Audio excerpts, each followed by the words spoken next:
Hey, this is Mike Lindsay from Vital MX. Welcome back to our channel, and we're doing a little bit of a news update today on the FIM World Supercross Championship. We've been putting out a couple videos on these lately about the team announcements, who some of the suspected riders are, things of that nature, interviews with them.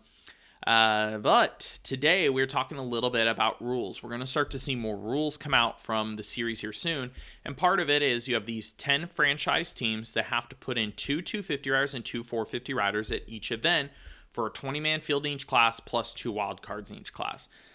We've been waiting to see what was going to happen with the 250 rules because tying themselves together with the FIM, we were wondering if they were going to have to follow the GP rules of having an age limit of 20, I think it's 23 in MX2, if they were going to follow US on points out rules.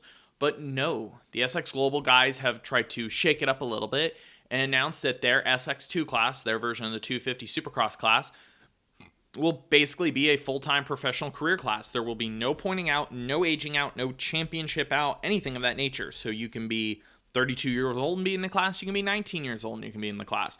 You can win 20 main events and stay in it for years to come. You could win 3 back-to-back championships. You can still race it. They're not calling it a feeder series. They're not calling it a development class. They're basically saying it is a full-time professional series. It does not pay as well as the SX1 class, so there's still that motivation to move up. But again, it leaves guys in a different situation where if there's guys that have really good 250 backgrounds, I think of actually a few older guys in US that may not be interested in racing here anymore that could go do that full time.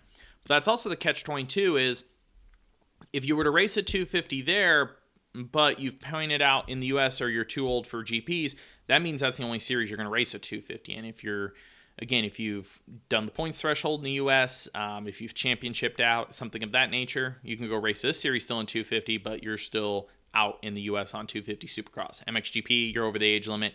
Cool, you could go do this, but you still can't go back and race MX2 in Europe.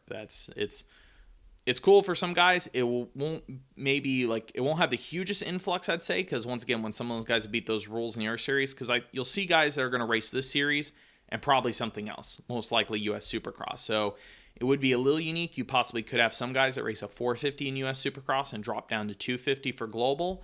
But again, we'll see as it plays out, as more of the teams get announced, the riders start to finalize, and they finally get the schedule out for the end of this year. So that's the news we have right now on FIM World Supercross by the SX Global guys. Any thoughts on the rulings? Anything else you're kind of curious to see what they might pop up in? Throw it in the comments section below. Let's discuss it. Like, subscribe. Thank you guys very much for watching, and stay tuned for more videos.